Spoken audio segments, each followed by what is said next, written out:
Hello, my name is Judi Gaal. I'm coming to you from the sunny south coast of New South Wales, Australia. I am sitting on Murrumarang peoples and Yuin Nations land, and I pay my respects. I'm here today as a Bowen therapist. I've been working as such for 20 odd years. My background previously to that was exercise therapy and exercise physiology. A small word about Bowen. It's an Australian therapy devised by Tom Bowen in Geelong in the 50s. And he came to it from a background of injury. I didn't. It was my partner who was the injured one, and coming home from work as a bricklayer with a frozen shoulder, I was quite surprised when, after 2 treatments of Bowen, that he was pain-free. A small word about how Bowen works. We're working with the connective tissue and all the different neurological responses that send the messages to our old computer about at what tension we'll stick with muscles today. At what tension the muscles are sitting at.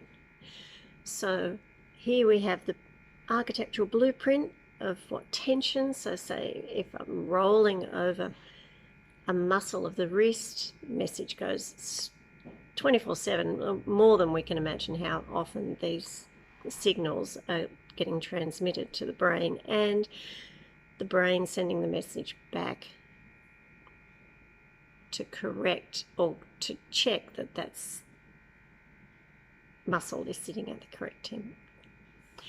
So Bowen is regarded as quite a gentle, non-invasive technique for hands-on. And if you think about how detailed, how delicate the sensory system is, especially the sense of touch, then you can understand that the body doesn't really need too much sensory impact to try and reset itself, which it is also doing continually as we try and annoy it by sitting too long, exercising too much, hurting ourselves, wrenching something. And that brings us to backs, I suppose, because they are, wrenching is one of the words that you hear people describing how they felt that they hurt their lower back, reaching to the top of the cupboard, reaching to the back of the car to grab something, it's sort of like a wrench. The vertebral column is just such an amazing piece of architecture. And then we have the shoulder girdle and pelvic girdle, which have responsive to what's going on in the spine.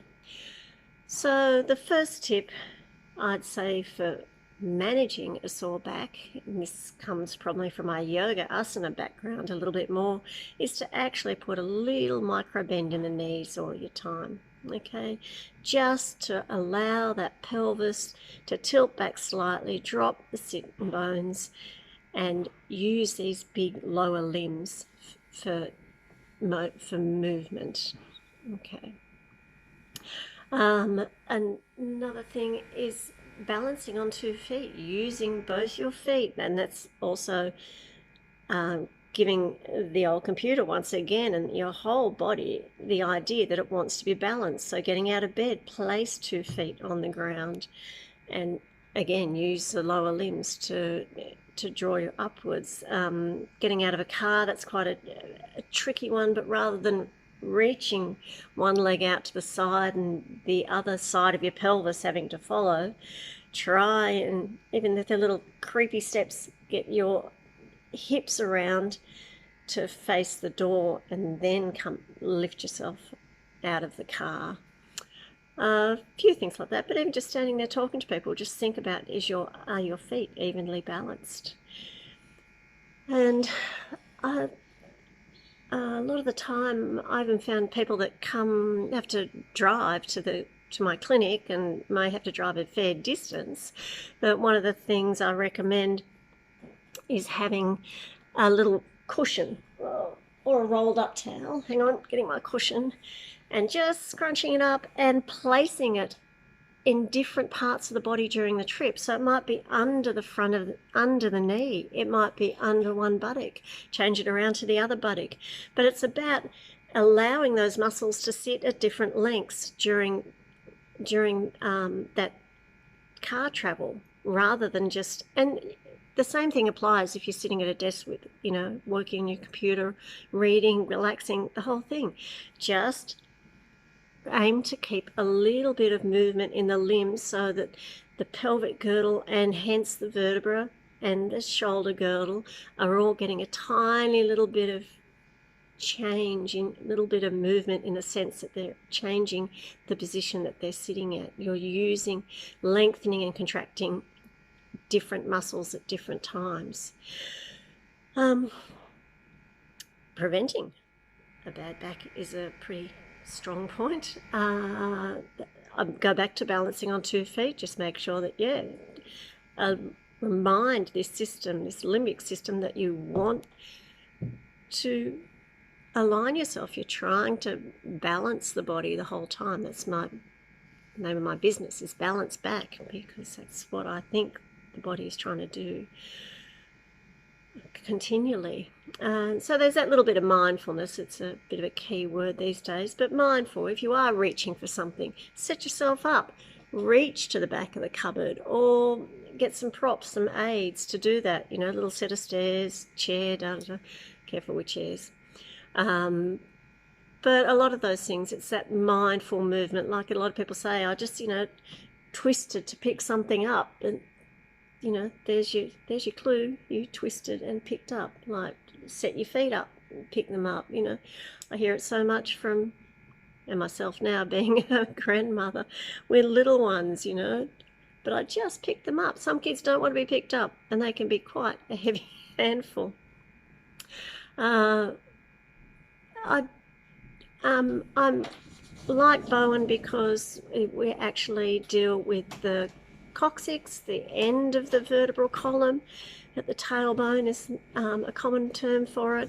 That's where the cauda equina, the whole group of the nerves, start branching out to those lower limbs in the pelvic system, urinary, reproductive system. And Bowen actually addresses the coccyx. So that was a bit of a revelation to me, being a skier and a bike rider, and one of those people that lands on your bum a lot. Horse riding as well. So one tip there is careful of G-strings, because that's what they're doing, is with their movement, is going across this very intense area for nerve fibres. So I do say that to some of my clients, to just hold off wearing G-strings, especially whilst your back's in pain, and headaches from the other end of the spinal column.